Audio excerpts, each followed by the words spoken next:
하나님의 말씀 창세기 21장 보십시다.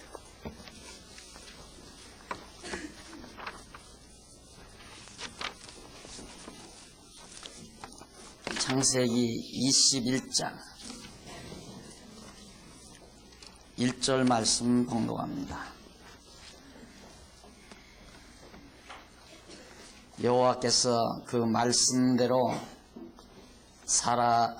사라를 권고하셨고 여호와께서 그 말씀대로 사라에게 행하셨으므로 사라가 잉태하고 하나님의 말씀하신 기한에 미쳐 늙은 아브라함에게 아들을 낳으니 아브라함이 그 낳은 아들 곧 사라가 자기에게 낳은 아들을 이름하여 이삭이라 하였고 그 아들 이삭이 난 지 8일 만에 그가 하나님의 명대로 할 일을 행하였더라.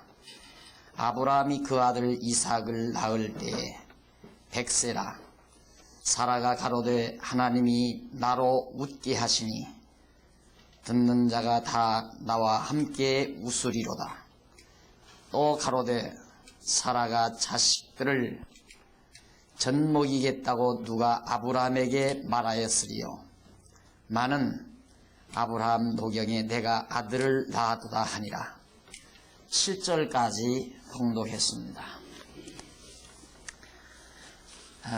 오늘부터 강의는 창세기 21장에서부터 그 이하 26장까지 내용 안에 담겨있는 이삭의 언약 계승에 대한 내용을 살펴가려고 합니다. 교재는 108페이지를 펴보시면 아래 하단에 2번 이삭의 언약 계승 창세기 21장에서 26장까지의 내용입니다. 자, 이 제목은 이삭의 언약 계승이라는 제목은 하나님께서 아브라함에게 땅을 주시고 자손을 주시고 통치하게 해주신다는 3대 언약을 아브라함에게 하신 사실을 우리는 20장까지 해서 확인해 왔습니다. 지금까지. 그러니까 하나님은 아브라함에게 3가지 3대 언약을 아브라함에게 하셨다. 이건 틀림없는 구구절절 20장까지의 내용 가운데서 12장에서 20장까지의 내용 가운데에서 구구절절 이 3대 언약에 대한 말씀이었음을 확인한 겁니다. 그러면 이렇게 하나님께서 아브라함에게 언약을 세우신 하나님께서 그의 아들 이삭에게 그 언약을 계승케 한다는 뜻입니다. 아브라함이 나이 많아서 아들이 없이 그냥 죽어버린다면 아브라함과의 언약은 다 거짓말이 되어버리고 맙니다. 자손을 번창케 해준다는 것도 아들 없이 바로 아브라함이 죽어버리면 그것도 이룰 수가 없고요. 우선 자손이 번창하지 아니하면 가나안 땅을 누가 정복합니까? 그림자가 가서 정복하겠어요? 그렇지 않으면 아브라함이 시신이 가서 그 땅을 정복하겠어요? 그것도 안 되는 일이고요. 또 자손이 없는데 백성은 어떻게 이루어지며 백성이 없는데 누가 다스리겠습니까? 아무것도 안 되는 일입니다. 그러니까 하나님께서는 아브라함에게 3가지 언약을 해 놓으시고 그 언약을 이루어 주시기 위해서 그의 아들 이삭이 출생하게 하고 그 이삭에게 아브라함에게 해 주셨던 언약을 계승케 하시는 내용이 21장에서 26장까지 나타나 있다. 쉽죠 이제? 내용 쉽잖아요? 21장에서 26장까지 내용은 하나님께서 아브라함에게 3가지 언약, 3대 언약을 해주시고 그 언약을 이루어 주시기 위하여 이삭이 출생케 해서 그로 하여금 3대 언약을 계승케 하신다 하는 얘기입니다. 그러면 우선 그 가운데서 109페이지 넘겨보십시오. 거기 보시면 첫째, 언약 계승의 준비 과정입니다. 그것이 창세기 21장에서 23장까지의 내용입니다. 하나님이 언약을 계승시키려면 준비를 해야 되잖아요. 그 준비 과정이라는 뜻이죠. 그 준비 과정 가운데 가장 중요한 것은 언약을 계승시키려면 계승 받을 자가 필요하잖아요. 그 받을 자가 필요하니까 언약 계승을 받을 이삭의 출생이 준비 과정에서 반드시 있어야만 되는 거죠. 그래서 창세기 21장은 이삭의 출생과 그에 대한 보호 내용이 21장에 나타납니다. 자, 그러면 아까 조금 전에 제가 봉독해드린 21장 1절로 7절 가운데 아브라함 안에 사라가 이삭을 낳아 할례를 행하는 내용이었죠. 1절로 7절이 자, 나이도 많고 늙어서 이제는 불가능했던 사라, 하나님께서 아들 준다고 약속을 언약을 하시는데도 믿어지지 않아서 웃어버렸던 사라가 정말 하나님의 언약대로 그가 이삭을 잉태하게 된 겁니다. 그러니까 우리는 믿음이란 어떻게 생겨나느냐면 하나님께서 언약하시고 언약대로 이루어 주실 때에 믿음이 생겨납니다. 우리는 보통 그렇게 생각 안 하잖아요. 사라가 하나님을 믿었기 때문에 이삭을 출생했다고 그렇게 생각하죠. 사라가 하나님을 열심으로 잘 섬기고 믿으니까 하나님께서 아이가 없는 아들이 없는 사라에게 축복해서 아들을 주었다. 보편적으로 다 그렇게 생각을 합니다. 그러나 그건 성경이 전혀 그런 쪽으로 말하고 있지를 않아요. 성경은 그와 정반대예요. 사라는 안 믿잖아요. 그래서 웃었어요. 비웃었단 말입니다. 따지고 보면 내 이 늙은 할머니가 어떻게 내가 아들을 낳느냐. 안 믿었는데 1년쯤 지나고 나니까 배가 불러서 아들이 나오는데 어떻게 안 믿어요. 그러니까 하나님께서는 믿지 아니하는 사라에게 믿음을 주기 위해서 어떻게 하시느냐면 아들을 준다고 약속을 해요. 어떻게 해서? 아이를 못 낳게 만들어가지고 사라로 하여금 자녀를 출생하지 못하도록 그 태를 닫아버리고 나서 다 나이 먹어 늙게 만든단 말입니다. 누구를? 사라를. 왜? 그렇게 해서 하나님이 언약해가지고 아들을 낳게 해야 야 진짜 하나님이 언약하셔서 언약대로 아들을 낳게 해주셨다. 하나님이 해주신 줄을 알고 하나님을 믿고 경외케 하려는 거죠. 그러니까 우리 믿는 자들은요, 무슨 일이 안 될 것 같을 때가 된다고 생각하면 됩니다. 야, 이건 안 되는 일이야. 맞아요. 안 되는 일을 하나님은 되게 만드셔요. 그런 데서 자꾸만 믿음이 생기는 거죠. 우리의 믿음이. 하나님께서 우리에게 믿음을 주기 위한 것이 믿지 아니하는 우리로 하여금 믿게 하기 위해서 언약하시고 언약대로 이루어준다. 그것이 바로 복이라 말입니다. 언약하시고 언약대로 이루어주는 그것이 복이에요. 그러니까 복을 주시는 것은 믿어야 복을 주는 것이 아니라 믿게 하려고 복을 주는 거란 말이죠. 이 다음 우리가 천국 가서도 마찬가지입니다. 우리가 천국에 가는 것이 신령한 복인데 어떤 사람들은 그냥 쉽죠. 믿어야 천국 간다. 틀린 말이 아니에요. 그건 유치원 학생들에게 하는 말이에요. 그러나 대학원에서 아니면 연구원에서 연구하는 사람들은 믿어야 천국 가는 것이 아니라 하나님께서 천국 가도록 언약해 주시고 언약대로 천국을 보내주어서 천국에서는 전혀 하나님 의심하지 않고 하나님 믿고 경외하며 찬양케 하시는 거로구나. 이것이 대학원생들이 연구하면서 찾아내는 진리예요. 이 유치원 때에는 너 믿어야 천국 간다. 이 말 틀린 말은 아니에요. 그러나 하나님께서 어떻게 믿게 하는가? 복을 주어서 믿게 해요. 그러니까 이삭이 출생하는 것도 사라가 믿었기 때문에 귀한 아들을 준 것이 아니라 믿지 아니하는 사라에게 믿음을 주기 위해서 사라로 하여금 이삭을 낳게 했고, 그 이삭을 낳게 하는 이유는 아브라함에게 주었던 3대 언약을 계승시킬 수 있도록 하기 위해서 하나님께서 지금 준비하신 역사다 하는 뜻입니다. 그래서 이름도 이삭이라고 짓기도 하고요.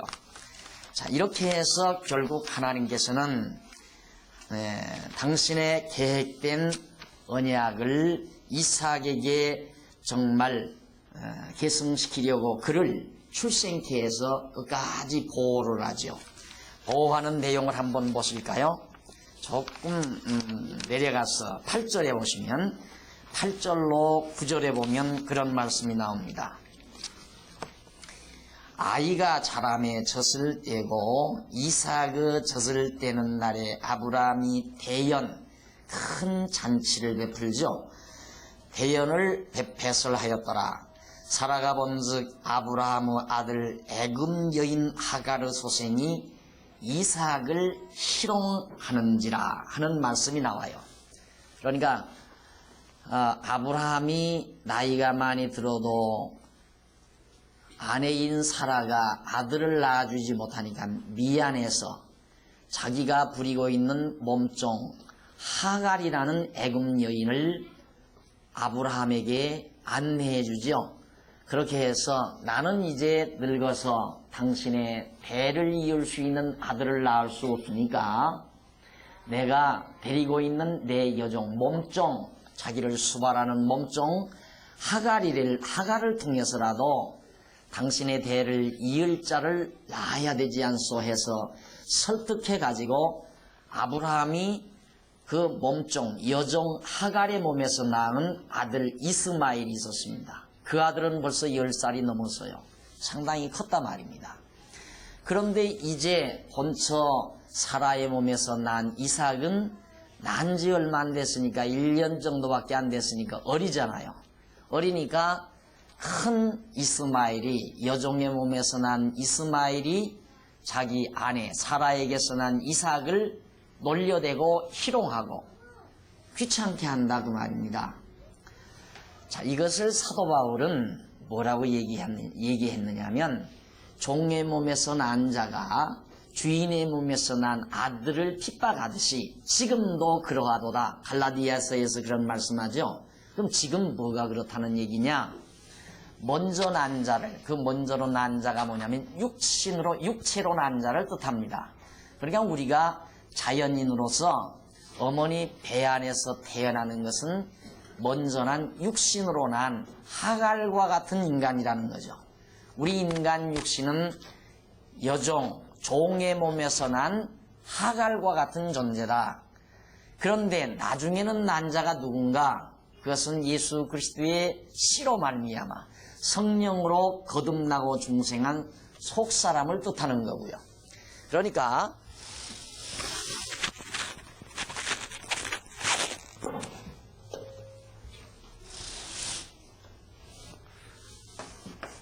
아브라함, 이삭과 이스마엘. 이삭은 영으로 난 자, 이것은 육으로 난 자. 이건 주인의 몸에서 난 자, 이것은 종의 몸에서 난 자를 뜻합니다. 그러니까 오늘 우리에게도 바로 영과 육이 있잖아요. 우리의 육신은 이스마엘과 같은, 이건 하갈에게서 났죠. 하갈. 이건 사라에게서 났고, 사라는 주인이고 하갈은 종이었어요. 그러니까 우리도 실상 이 세상에 태어날 때 종으로 태어나요. 다 죄의 종으로 태어나죠. 이 세상에 태어나는 자들 어느 누구도 죄의 종이 아닌 자는 아무도 없습니다. 다 죄의 종으로 태어납니다. 그래서 우리는 다시 태어나야 돼요.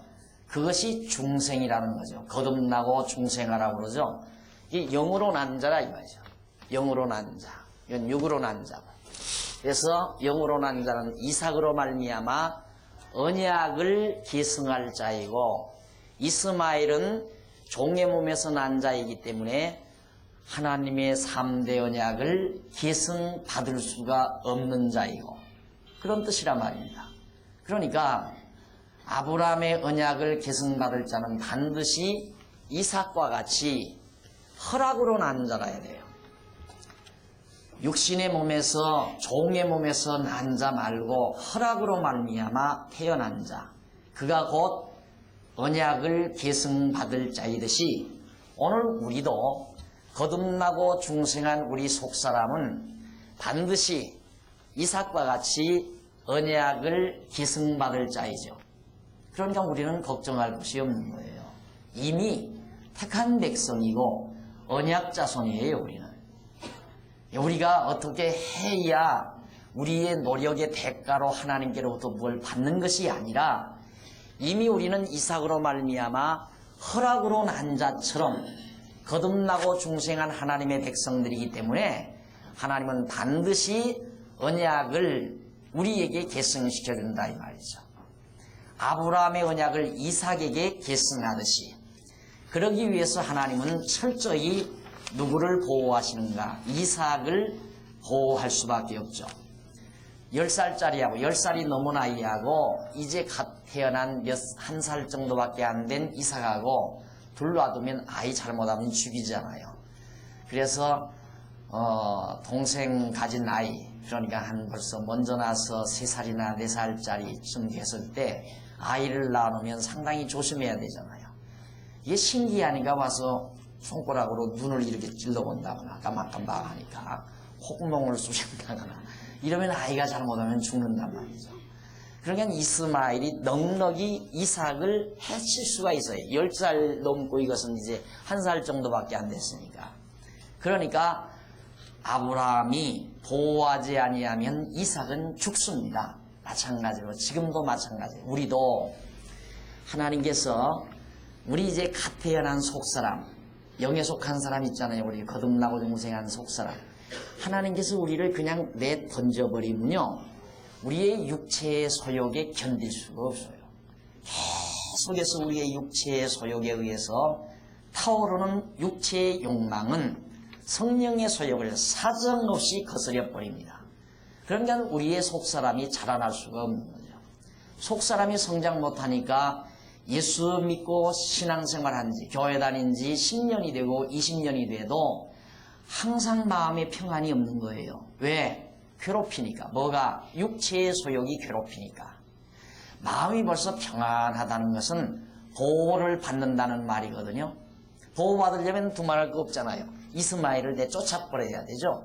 쫓아버리고 이삭을 편안하게 요람에 눕혀놓으면 이삭이 편안하게 살 수 있는 것처럼 오늘 우리의 신앙생활도 마찬가지예요. 하나님께서 우리의 영혼을 보호하시고 지켜주셔야 우리의 마음 가운데 진정한 평강이 이루어지지, 그러지 아니하면 우리의 영혼은 늘 괴롭습니다. 신앙생활에도 늘 고통스럽고 울어야 하고 통곡해야 되고 땅바닥을 쳐야 되고 그저 아우성을 쳐야 되고, 그러니까 그런 참 진리를 깨닫지 못하게 되면 결국 항상 우리는 육체의 소욕에 끌려 살아요. 마음이 편안했다가도요, 야, 이만하면 우리 남편 참 좋다. 큰 돈은 못 벌지만 그래도 아쉽지 않게 돈 벌어다 주고 몸 건강하게 잘 살 수 있게 해주었고 아파트도 크지는 않지만 우리 식구 살기에 별로 불편은 없고 이런 것 저런 거 생각하면 다 만족하고 편안해요. 그런데 문제는 동창회만 갔다 오면 문제가 난다 이 말이에요. 왜 그러는가? 갔다가 오면 육체의 소욕이 발동되니까 그 순간 그만 모든 평안과 만족은 무너져 버리고 불평과 짜증이 앞서게 된다 그 말입니다. 이것이 육체의 소욕이 우리 안에 살아있기 때문이라는 말입니다. 그래서 10절로 13절 내려가 보면 아브라함이 하갈과 그의 소생 이스마엘을 추방해버려요. 쫓아버린단 말입니다. 10절 보십시다. 그가 아브라함에게 이르되 이 여종과 그 아들을 내어 쫓으라. 누가? 사라가 아브라함 자기 남편에게 하는 말입니다. 이거 놔뒀다가는 큰일 나갔어. 하나님이 허락으로 주신 이삭을 잘못하다가는 죽이겠어. 그러니 저 애미 하갈하고 저 이스마엘을 우리 집에서 내쫓아야 됩니다 하면서 내 아들 이삭과 함께 기업을 얻지 못하리라. 이스마엘은 절대 이삭과 같이 기업을 이을 수가 없는 자입니다 하면서 내어 쫓자고 당부를 합니다. 부탁을 합니다. 그래서 그 아들을 위하여 그 일이 깊이 근심되었더니 누가? 아브라함이. 야, 이거 걱정이라 이 말이에요. 이스마엘도 자기 아들이고 이삭도 자기 아들인데 물론 이삭은 자기 아내로부터 낳은 자니까 더 사랑스럽기는 했겠죠. 그러나 이스마엘도 자기 아들인데 자기 아내가 내어 쫓자니까 아브라함이 고민이 됐지 않겠어요. 그렇지만 하나님이 아브라함에게 말씀을 해요. 그때는 하나님께서 아브라함에게 이르시되 내 아이나 내 여종을 위하여 근심치 말고, 그러니까 이스마엘과 하갈을 위하여 근심하지 말고 사라가 내게 이른 말을 다 들으라. 내 아내 사라가 저 이스마엘과 하갈을 내쫓자는 말에 수긍해라 이 말이에요. 따라서 그렇게 해라. 그러면서 하는 말이 이삭에게서 나는 자라야 네 씨라 칭할 것임이니라. 아브라함아, 네 씨는 이스마엘이 아니다. 오직 이삭이라야 내 유업을 이을 계승자다 하는 말이에요. 그러니까 염려하지 말고 이스마엘은 내쫓도록 해라. 그러나 내쫓기는 하지만은 여종의 아들도 네 씨니 내가 그러한 민족을 이루게 할지라 하신지라. 이거 보십시오. 이스마엘은 유업을 이을 자가 아니에요. 그런데도 이스마엘을 통해서 하나의 민족을 이루어주겠다 이 말입니다. 그래서 우리가 착각하는 것이 뭐냐면 택함받지 못한 하나님의 택한 백성이 아닌데도 이 땅 위에서 형통하고 잘 돼가는 것 같잖아요. 형통하고 잘 돼가는 것 같단 말입니다. 그런 데서 우리의 갈등이 오는 거예요. 야, 저 사람은 예수 안 믿고 하나님 경외하지 않아도 저 사람은 모든 일이 다 잘 돼가는 것 같다 이거예요. 여기도 보십시오. 이스마엘은 하나님께서 기업을 이을 자가 아니지만 이도 하나의 민족을 이루게 해서 번창케 해주겠다. 이유는 왜 그러는가? 쓸 날이 있어서 그래요. 사용할 날이 있어서. 언제? 악한 날에.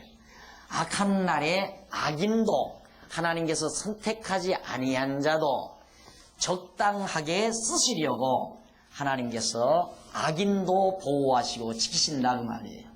그러니까 하나님께서는 악인이라고 해서 완전히 모른 척 내 던져버리고 하나님을 믿는 의인들만 하나님이 섭리하시고 주관하는 게 아니에요. 그렇다면 이런 가뭄에 하나님을 믿는 집에 수돗물만 나오게 하고 하나님을 믿지 아니하는 집에는 수돗물이 안 나오게 해야죠. 그런데 수돗물은 똑같이 안 나와요. 비 안 오면 수돗물이 똑같이 안 나오고 비가 잘 오면 수돗물이 똑같이 나오게 돼 있어요. 농사도 하나님을 믿는 집의 농사나 믿지 아니하는 집의 농사가 똑같이 잘 되거나 똑같이 잘못되거나. 우리는 왜 그렇게 하시는가? 하나님께서 이처럼 미리 악한 날에 악인도 다 준비해서 적당하게 쓰시려고 한다는 잠언서에 기록된 말씀을 우리는 항상 기억을 하셔야 될 겁니다. 솔로몬이 잠언에서 그랬잖아요. 악인도 악한 날에 적당하게 활용하신다.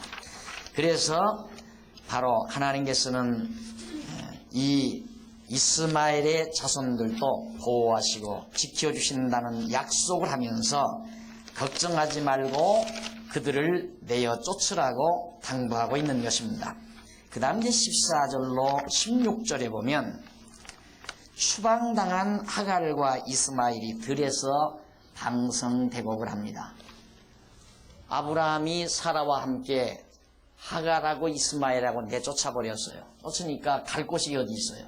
허들판 광야로 할 수 없이 쫓겨났습니다. 가는데 먹을 것도 다 떨어졌고요. 가지고 간 물도 없어져 버렸어요. 그러니까 어머니가 이 하갈이 얼마나 답답했겠습니까? 사랑하는 아들을 목말라 하는 것을 보고 애태우면서 저만큼 살 한 화살쯤 활을 탁 쏘면 화살이 나가는 거리만큼 그만큼 나가가지고 거기서 방성되고 그랬어요. 너무 괴로우니까.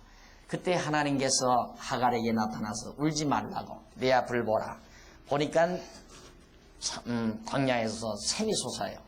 그래서 그 물을 가져다가 자식을 먹이고 결국 그 생명이 죽지 않도록 보호해서 하나님께서 그에게 약속, 내 후손에게 영원한 언약이 되리라고 한 그런 이삭과는 달리 이스마엘에게는 역시 한 민족을 이루어준다고 하는 약속과 함께 그를 보호해주고 있습니다.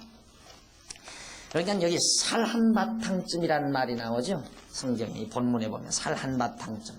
이것이 대략 우리 메다로 따지면 한 270m, 300m가 조금 못 됩니다. 한 270여 m. 활을 빡 쏘면 그 정도 나간다고 그래요. 그 정도의 거리. 그러니까 얼굴을 서로 어느 정도 확인할 수 있는 정도의 거리죠. 그쯤 가서 울다가 하나님께로부터 그런 이제 엄청난 응답을 17절로부터 21절에서 받습니다. 그 응답받는 내용을 한번 보십시다. 17절 하나님이 그 아이의 소리를 들으심으로 하나님의 사자가 하늘에서부터 하갈을 불러 가라사대 하갈아 무슨 일이냐 두려워 말라. 하나님이 거기 있는 아이의 소리를 들으셨나니 일어나 아이를 일으켜 내 손으로 붙들라. 그로 큰 민족을 이루게 하리라 하시니라. 하나님이 하갈의 눈을 밝히심에 샘물을 보고 가서 가죽 부대에 물을 채워다가 그 아이에게 마시웠더라.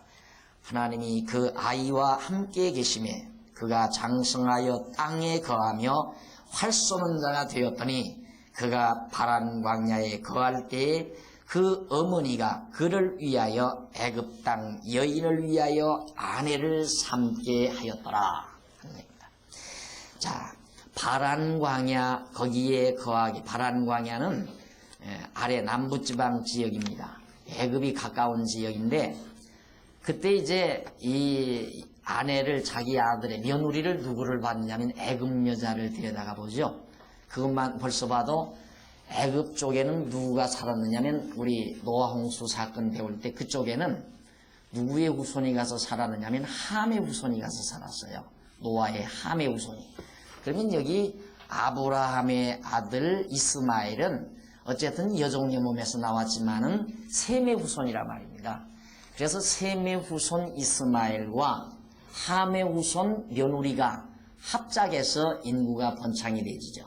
그래서 중동 지역에는요 순수 혈통을 지닌 민족이 거의 없습니다. 유일하게 유대인만, 유대민족만이 유다지파의 혈통을 유지하고 있죠. 이렇게 해서 결국 바란 광야에서 이 이스마엘 후손들이 번창하면서 거기에 자리를 잡게 되는 것입니다. 그 다음 이제 22절로 34절에 보면요. 거기는 아브라함과 아비멜렉이 거짓 업기로 서로 맹세하는 대목이 거기 나옵니다. 때에 아비멜렉과 그 군대장관 비골이 아브라함에게 말하여 가로되 네가 무슨 일을 하든지 하나님이 너와 함께 계시도다. 이 아비멜렉이라는 사람이 이 애굽 지역을 다스리고 있는 사람이거든요. 그런데 이 사람이 가만히 아브라함을 보니까 모든 일이 잘 돼요. 가만히 보니까 아브라함이 뭐 거짓말을 했는데도 그는 벌도 안 맞고 부자가 돼가지고 아주 양떼들도 자꾸 늘어나고요. 좋은 땅을 정복해서 양떼들도 무럭무럭 잘 자라고요. 그리고 아들도 없더니만 능락이라도 본처에게서 아들이 나오고요. 그러니까 아비멜렉이 가만히 옆에서 보다 보니까 저 사람이 섬기는 신이 대단한 신인가 보다. 이렇게 생각을 했겠죠. 그래가지고 우리 앞으로는 제발 거짓말 안 하고 살자. 왜? 자기는 아브라함이 거짓말 안 통해 크게 손해를 봤단 말입니다.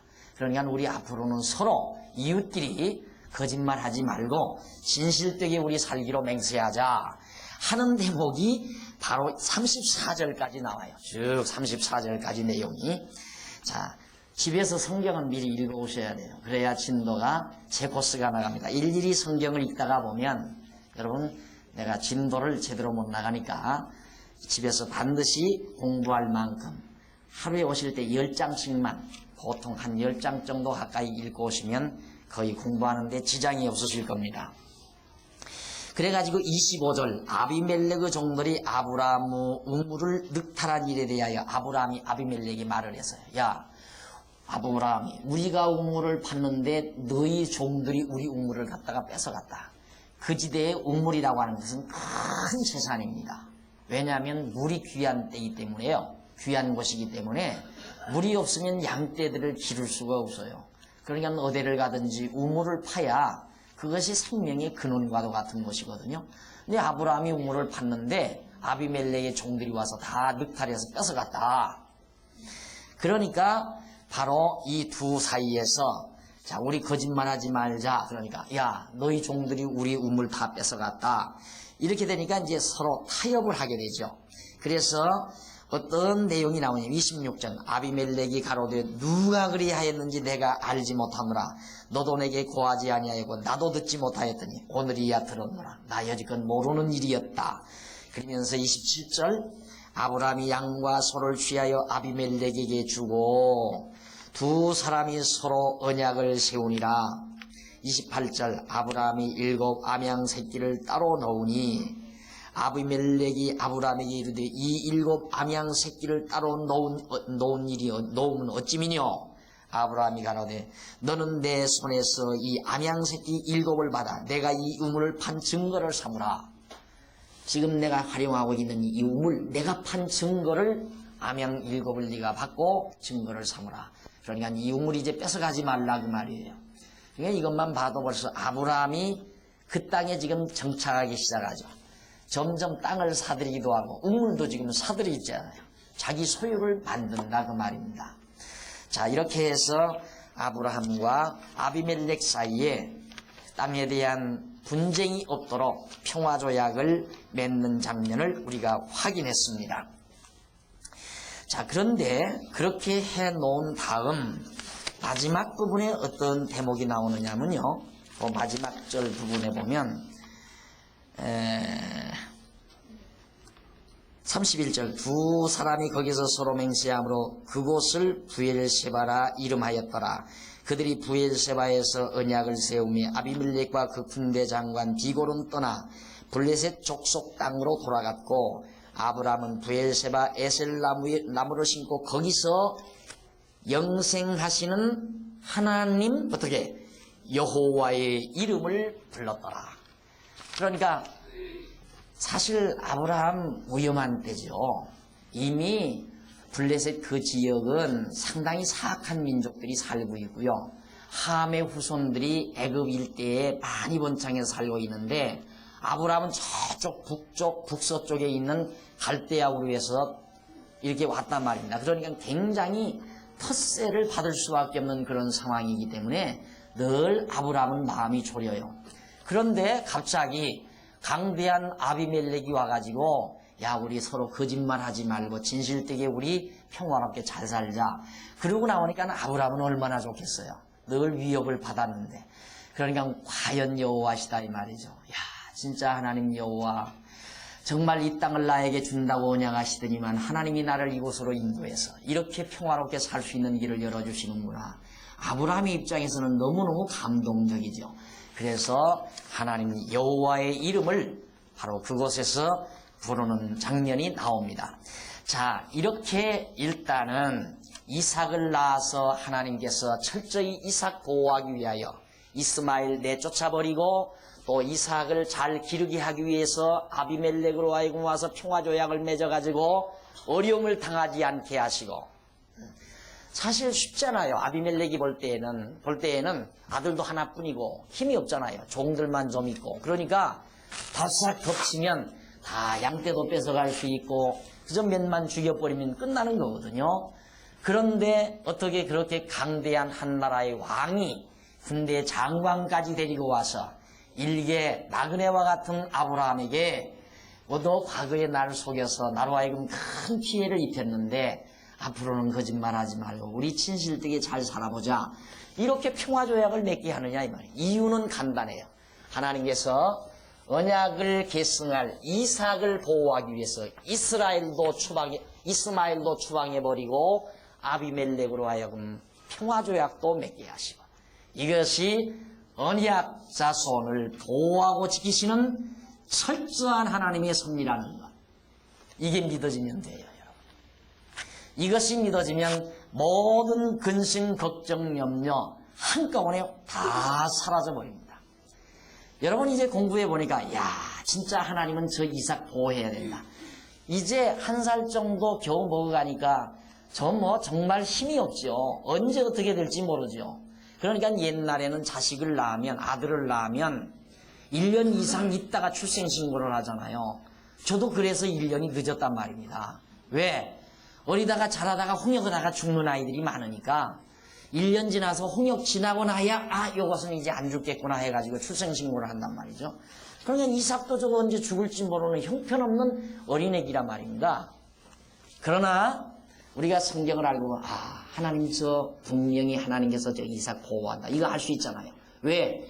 언약을 아브라함에게 세워서 아브라함의 언약을 이삭에게 계승하려고 언약해서 허락해서 낳은 아들이니까 하나님이 보호하실 것만은 틀림이 없단 말입니다. 만약에 보호하지 않으면 이삭이 2살이나 3살쯤에서 죽어버렸다? 그러면 하나님은 여호와가 아니에요. 거짓말쟁이죠. 언약대로 이루시는 자가 아니라 말입니다. 그러니까 하나님이 철저히 보호하고 지키는 거예요. 보호하고 지키는 방법이 우선 이삭 괴롭히는 이스마엘 내쫓아버려야 되고요.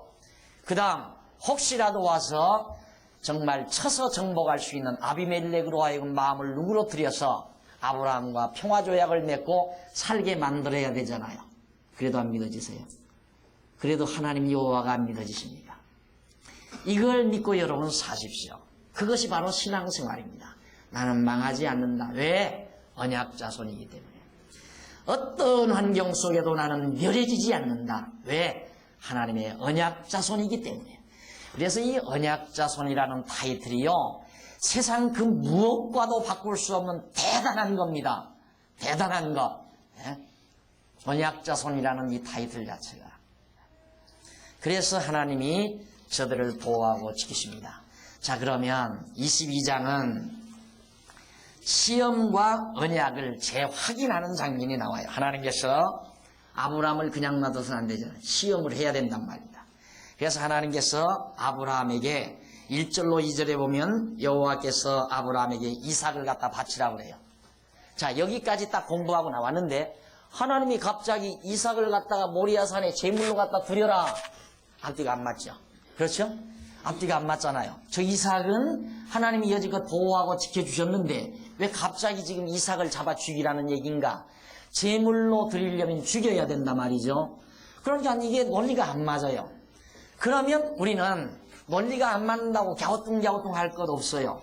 그 이야 지금 성경을 처음 본다는 분, 처음 보시는 분, 그분은 이삭이 죽으면 안 되는데 하나님 어떻게 약간 이해하고 들으십시오. 망령기가 있나? 이래서는 안 되잖아요. 하나님이 이삭 죽이면 안 되잖아요. 그런데 하나님이 이삭 갖다가 제물로 드리라 한다 이 말이에요. 믿음이 있는 사람은 걱정 없다. 죽여도 살려내실 수 있다. 이것이 죽었다가 살아나실 그리스도를 믿는 신앙입니다. 죽어도 살릴 수 있다는 것. 이걸 누가 믿느냐 하면 아브라함이 믿어요. 그 신앙을. 그 아브라함이 그냥 자기 마음대로 깊이 생각해서 믿는 게 아니에요. 지금까지 하나님께서 여러 과정을 거쳐서 믿음을 갖도록 훈련시켰단 말이에요. 아들 낳을 수 없는 아들 이삭을 낳게 했으니까 이삭 죽어도 살려내겠구나. 그래서 이삭 바치라니까 아브라함이 서슴없이 이삭을 데리고 바칩시오 하고 데리고 가잖아요. 3절로 10절까지 보면 아브라함이 여호와의 말씀대로 이삭을 바치려고 합니다. 아브라함이 일찍이 일어나 3절 나귀의 한 장을 지우고 두 사환과 그 아들 이삭을 데리고 갑니다. 가는데 어떤 일이 있었느냐 하면 7절 7절에 보니까 이삭이 그 아비 아브라함에게 말하여 가로되 내 아버지여 하니 그가 가로되 내 아들아 내가 여기 있노라. 이삭이 가로되 불과 나무는 있거니와 번제할 어린 양은 어디 있나이까? 아버지가 제사를 하러 간다고 그러는데 장작도 가지고 가고 불도 가지고 가는데 정작 가장 중요한 양을 끌고 가지 않는다 이 말이에요. 아버지 좀 이상하다 이거예요. 이삭이 볼 때 아버지가 잊어버렸나 싶어서 확인한 거죠. 그때 아브라함이 8절 대답 보십시오.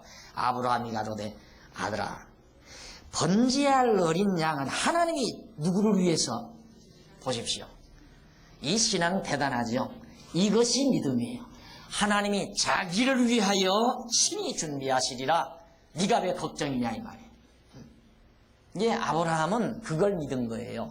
이삭 바치라고요? 바치라면 바치지요 뭐. 누가 답답해요 바치면. 칼로 팍 찔러버리면 누가 답답해요. 하나님이 입장 곤란하지요 그렇게 되면. 그러면 하나님은 또 약속을 해서 야 내년 이맘때 또 아들 낳아. 그럴 거 아니에요. 그럼 내가 공연히 아브라함을 시험했구나. 그냥 내버려 둘 건데. 하나님 그렇게 하지 않습니다. 그러니까 아브라함은 이삭 하나님 안 죽인다. 하나님이 이삭 바치라는 거 보니까 당신이 당신을 위하여 당신 위해서 안 죽이는 거지 아브라함 위해서 안 죽이는 게 아니에요. 근데 우리는 전부가 다 나 몸 건강한 것도 하나님이 나를 위해서 몸 건강하게 해주는 줄 알죠? 사업 잘 되게 하는 것도 하나님이 나 위해서 사업 잘 되게 하는 줄 알아요? 아니에요. 그거 절대 아니에요. 하나님 당신 위해서 그러는 거예요. 당신 위해서 나 몸 건강하게 한 거예요. 지금 나 지금 독감 대단하다거든요 요즘. 그러면 오늘 내가 독감 걸려서 방에 누워있다. 누가 답답해요? 나는 물론 아프긴 아프겠지만 하나님은 지금 오늘 여기 찾아오신 여러분들에게 하나님 말씀을 가르치는 것이 하나님 뜻인데 내가 아프다고 쓸어 누워있다. 하나님이 답답해요. 그러니까 당신 이름을 위해서 나 건강하게 하는 거고요. 그리고 나 돈 한 푼 없어가지고 쪽박 들고 이 집 저 집 찾아다니면서 밥 한 술 주세요 하고 살면 누가 답답해요. 나야 어차피 한 세상 살다 죽으면 끝나는 거지만 하나님 당신 날 이렇게 쓰려고 다 예비해 놓고 그렇게 안 써지면 당신이 답답한 거예요. 그러니까 하나님 당신께서 당신 뜻대로 지혜 줘서 깨닫게 하고 깨닫게 해서 가르치게 하고 믿어집니까? 그렇게 믿는 것이 신앙생활이에요. 왜 하나님의 자녀가 아쉽게 살아요? 왜 하나님의 사람이 자존심 상하고 살아요? 하나님 자녀가 된 사람, 언약 자손이라고 믿어만 지면 한마디 더. 자존심이 그냥 살아나는 게 아니에요. 팡팡 살아나요. 얼마나 더 살아나요? 얼마나. 하나님 앞에서도 자존심 살아나는데. 그런데 하나님 앞에 살아나는 그 자존심은 귀여운 자존심이에요. 사람이 이 티꺼운 자존심은 자만에서 나오는 자존심은 그 자존심 자체가 유치스럽고 좀 거슬리잖아요. 그런데 하나님을 믿는 사랑 안에서의 자존심은 귀엽기 이를 데 없단 말입니다. 우리 신앙인은 자존심 살리며 사는 생활이에요. 아브라함 보십시오. 하나님이 자기 위해서 자기 이름을 위하여 자기를 위하여 다 예비하신다. 자, 이렇게 하나님께서 아브라함을 시험했지만 하나님께서는 아브라함은 그 시험에 지금 합격하는 과정입니다. 11절로 12절 여호와의 사자가 이삭에게 손을 대지 못하게 합니다. 아브라함이 이제 데리고 가가지고 모리아 산에다가 장작 놓고 그 위에다가 아들 이삭 데려다가 꽁꽁 묶었어요. 묶어가지고 장작 위에 놓고 칼을 들어서 이삭의 목을 확 찌르려고 하는데 그때 하나님께서 사자를 보내가지고 내 아들 이삭에게 손대지 말아라. 11절 여호와의 사자가 하늘에서부터 그를 불러 가라사대 아브라함아 아브라함아 하시는지라. 아브라함이 가로되 내가 여기 있나이다 하매 사자가 가라사대 그 아이에게 내 손을 대지 말라. 아무 일도 그에게 하지 말라. 네가 내 아들 내 독자라도 내게 아끼지 아니하였으니 내가 이제야 네가 하나님을 경외하는 줄을 아노라. 여러분, 그럼 하나님도 모르는 게 있나? 여기 보면 모르는 게 있잖아요. 이제야 내가 알겠다. 그게 아니고요. 하나님이 이제야 아신다는 말씀은 지금 문제는 이런 모든 섭리를 하는 것은 아브라함을 시험해서 아브라함으로 하여금 깨닫게 하려는 거예요. 예를 들어 선생님이 학생들을 시험을 할 때 선생님 자기 실력 높이려고 시험 보는 게 아니잖아요. 학생들의 실력을 높이기 위해서 시험을 치르는 거죠. 그러니까 시험 치르고 나서 이 아브라함이 네가 이제 나를 사랑하는 줄을 이제 알겠다, 그 말은 아브라함으로 하여금 하나님을 믿는 신앙이 확실하게 인정되도록 아브라함이 깨닫게 했다는 말로 이해를 하시면 돼요. 그래서 하나님께서는 결국 아브라함의 믿음을 더욱 견고하게 그렇게 하신 다음 13절로 14절 보면 여호와께서 준비된 수양으로 번제를 드리게 하셨습니다. 믿음대로 되잖아요. 그러니까 올바른 믿음은 반드시 믿음대로 되게끔 돼 있어요. 그래 믿음의 기도는 안 이루어지는 게 없잖아요. 반드시 이루어져요. 믿음의 기도는 틀림없이 이루어지죠. 그러니까 야곱이 드린 기도도 믿음의 기도죠. 이제 조금 이따가 야곱의 기도 나와요. 그 다음 히스기야 왕의 기도, 죽을 병이 들어서 기도할 때 그 기도도 믿음의 기도예요. 그 믿음의 기도는 뭐가 근거돼야, 어떤 바탕 위에서 기도해야 되는가?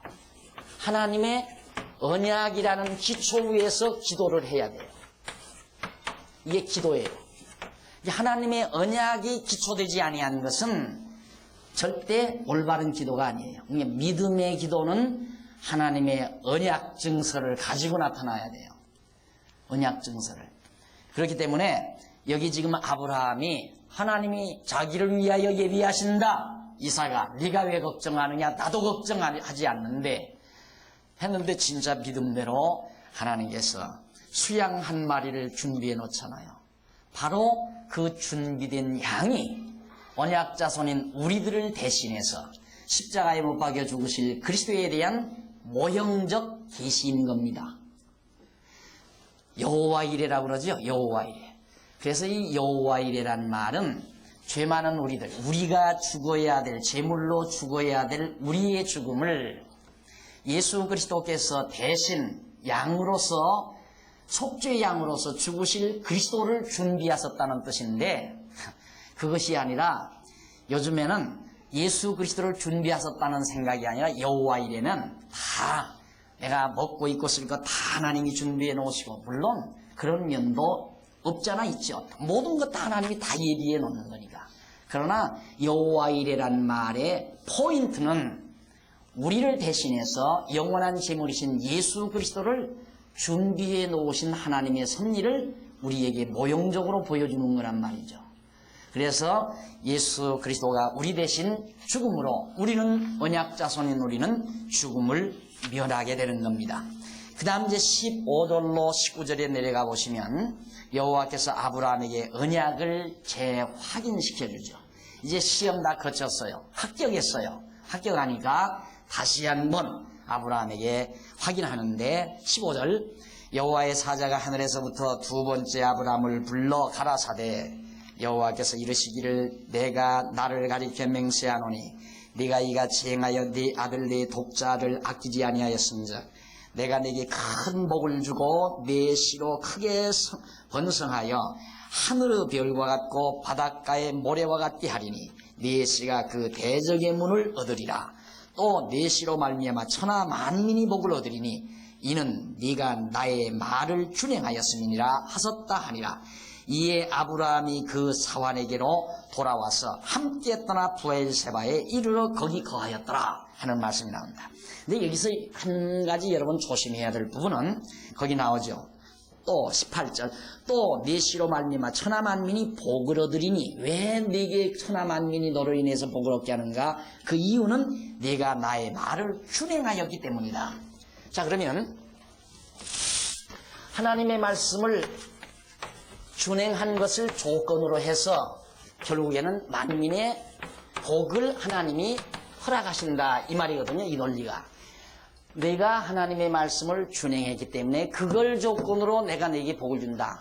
그 말씀 그 부분만 딱 떼서 보면 그렇게 돼요. 그러면 아까도 말씀드렸지만 아브라함에게 하나님께서 내 아들 독자 이삭을 갖다 모리아산에 갖다 바쳐라 했을 때 아브라함이 하나도 거절하지 않고 순종하고 따라간 것은 믿음이 있기 때문에 한 거죠. 믿음 때문에. 어떤 믿음? 하나님이 믿게 하신 믿음. 그러니까 이 준행이란 어디에서 나온 믿음입니다? 어디에서 나온 준행입니다? 믿음에서 나온 준행이에요. 그럼 이 믿음은 누가 준 건가? 하나님이 주신 거라고 말해요. 하나님이 주신 믿음으로 행한 이걸 조건으로 복을 준다고 말해요. 그러니까 결국은 누가 근원인가? 하나님이 근원이에요. 하나님이 복 줄 자에게는 믿음 주고 그 믿음에 의해서 행하게 하고 그 행함으로 복을 받게 만드시고, 근데 이걸 딱 떼버리고 이것만 딱 보면 봐라, 우리가 행해야 복 받는다 이렇게 되는 거죠. 그렇잖아요. 그러니까 이건 유치원 아이들에게 가르치는 얘기고요. 여러분들처럼 이제 성도대학에서 공부를 하려면 적어도 이렇게 배워야 되잖아요. 하나님이 믿지 아니하는 아브라함을 갈대아 우르에서 불러다가 하나님 믿게 만들어요. 안 믿는 아브라함을 아들 준다고 해도 안 믿는단 말입니다. 아브라함이 웃어요. 믿지를 않고. 그런데 하나님께서 언약대로 이루어짐으로 아브라함에게 믿음이 생겨요. 그 믿음을 하나님이 시험해보고 싶어서 너 독자 이삭 바쳐봐라 그러니까 준행해버리잖아요. 왜? 믿음이 왔으니까.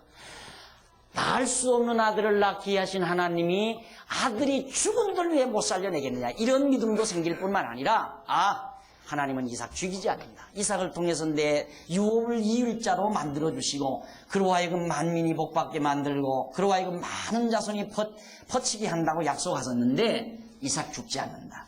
그 믿음이 생겨서 여호와가 하나님이 준비하신다. 자기 이름을 위하여 준비하신다. 자기를 위하여. 이런 믿음으로 준행한 거예요. 그러니까 이건 믿음의 행위예요. 믿음의 행위. 그러니까 믿음으로 행치 않는 것은 전부 죄악입니다. 그러니까 여러분 그런 거 있잖아요. 하나님이 내년에는 나한테 집 한 채 주신다. 억지로 믿어보려고. 그러나 그 믿음은 하나님의 언약이 기초되지 않기 때문에 거짓 믿음이죠. 그런 것은 죄악이에요. 그런 걸 믿는 것은. 그러니까 우리가 믿는 믿음은 하나님의 말씀, 언약의 말씀에 기초된 믿음이라야 그 믿음은 반드시 행위가 따른다는 것. 순종이 달라요. 믿음은. 믿어지니까 따라오는 거죠. 생각해 보십시오. 여러분들 절 만나기 전에는 서울역에서 만났어요. 서울역에서 만났는데 아주머니 제가 차표 사다 드릴까요? 여기 피곤하신데 앉아 계세요. 제가 사다 드릴게요. 10,000원 한 장 안 맡기죠. 절대. 만약에 옆에 누구 아는 사람 있으면 저 웃기는 친구야. 저거 좀 손 좀 봐주고 경찰이 인계해. 저 사기꾼인가 봐. 나한테 절대 순종 안 하죠. 그러나 지금쯤은 다 아셨으니까 서울역에서 만났어요. 아유 집사님 여기 앉아 계세요. 제가 사올게. 아유 목사님 것도 같이 사세요. 돈 내 것까지 다 줄 거예요. 왜? 믿어지니까. 그러니까 믿음이 행위를 동반하는 것이지 믿음 없는 행위는 힘들고 고달퍼요.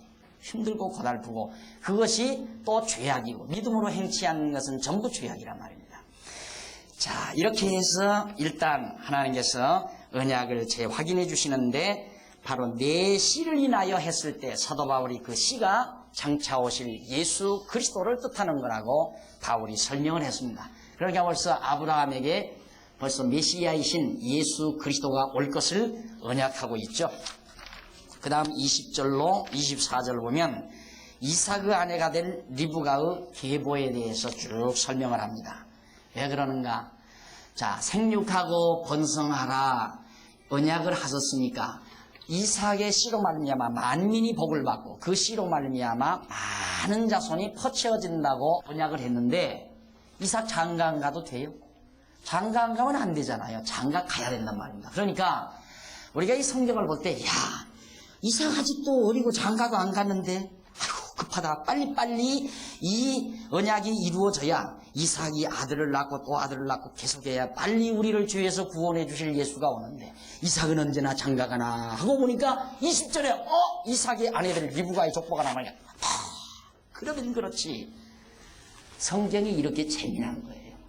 그런데 여러분 내 며느리 될 사람의 족보나 나온다면 혹시 관심 있어서 옛날에 그 집안의 족보가 어떻게 됐느냐, 그 집안 가대가 어떻게 생겼는가 관심 있어 보지만은 아니 이삭의 아내 될 사람 족보가 나오고 무슨 관계가 있어요. 그러니까 보면 졸음이 오는 거죠. 관심이 없습니다. 그러나 이게 얼마나 나와 밀접한 관계가 있습니까? 와, 감사합니다.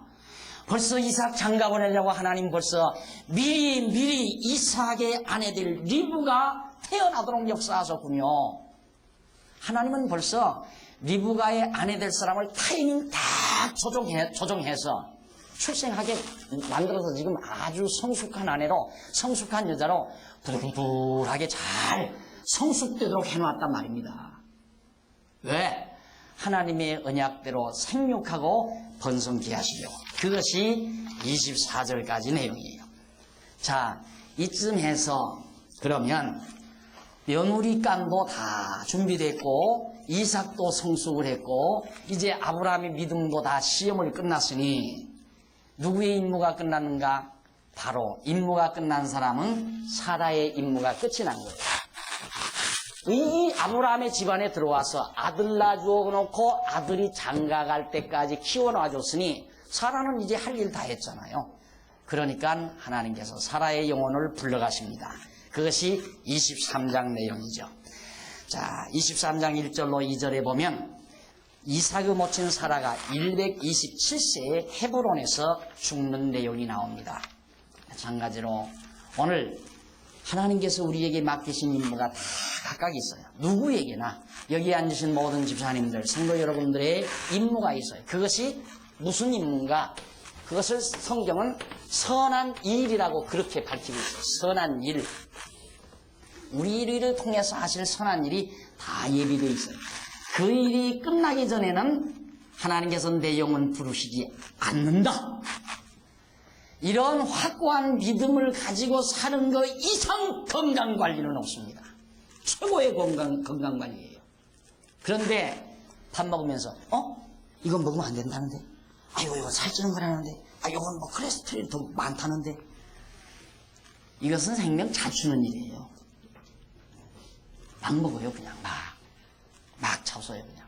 그리고 신나게 하나님 내 일 끝나기 전에는 내 영혼 부르시지 않는다 하고 확실한 믿음 가지고 살면 신진대사가 활발돼가지고 날씬해져요. 저처럼. 스트레스 받으니까 뚱뚱해지잖아요. 이게 혈압이 순환이 안 된다고 말이죠. 안 죽어요. 절대 안 죽어요. 내일 끝나야 죽어요. 지난번 내가 무슨 일이 있어서 그랬던가. 나 아직 죽을 때 안 됐는데. 왜? 나는 알거든요. 내 일이 뭔지.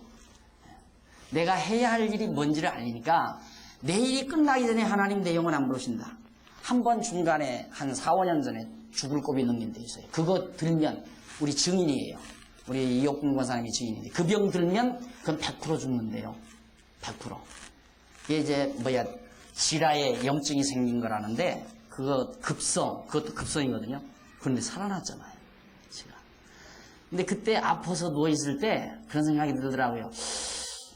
나 가면 나는 좋기는 좋은데 물론 가족들도 염려되고 또 그러고 또 하나는 내가 아직 할 일이 조금 남아있는데 죽을 때가 아닌데 그 생각이 제일 먼저 들더라고요. 그러나 하나님이 부르면 가야지 이 생각은 했죠.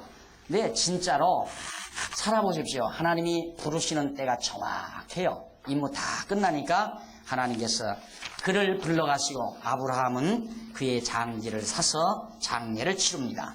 그리고는 7절로 11절에 보면 해족속이 아브라함에게 막벨라굴을 거저주겠다고 해요. 장례를 치르려니까 해족속 사람들이 야, 네 안에 장사 치르는데 내 땅 거저줄 테니까 묻으라 그러니까 아니다 이거예요. 아브라함이 해족속에게 대가를 주고라야 반드시 거기에 묻습니다. 이유는 내 땅에다 묻겠다 이 말이에요. 내 소유지에다. 자, 그래서 그 땅을 자기 소유지로 사는 이유는 앞으로 거기가 결국은 이스라엘 백성들이 이제 다시 나갔다가 돌아와서 거처할 지역이란 말입니다. 그러니까 이 가나안 땅은 이미 하나님께 언약받은 땅이라는 증표로 자기 안의 무덤을 바로 거기에 막벨라 굴에다가 땅을 사서 굴을 사서 묻게 됩니다. 15절까지 내용이 바로 그런 내용이죠. 그 다음 이제 16절로 20절에 보면 아브라함이 대금을 지불하고 굴을 매장지로 삼았다는 내용입니다. 자, 이렇게 해서 23장까지 내용을 우리가 확인을 했는데 24장에서부터 이제 26장까지는 어떤 내용이냐면 언약 계승을 실현하는 내용이에요. 준비 다 됐죠. 이제 하나님께서 아브라함에게 언약했던 3대 언약을 이삭에게 계승할 준비가 다 끝났어요. 이삭 낳게 하고 그 다음 이삭을 성장시켜서 이삭을 방해하는 이스마엘도 내쫓고 위협을 주는 아비멜렉과 평화조약도 맺고 그런 다음 임무가 다 끝난 다음 사라도 죽고 이삭 그 아내들 리브가도 잘 지금 자라고 있고요. 이제 끝났잖아요. 이제는 언약을 계승하는 일만 남아있다 이 말이에요. 차 한 잔 들고 그 부분 계속해서 우리 공부하도록 하겠습니다.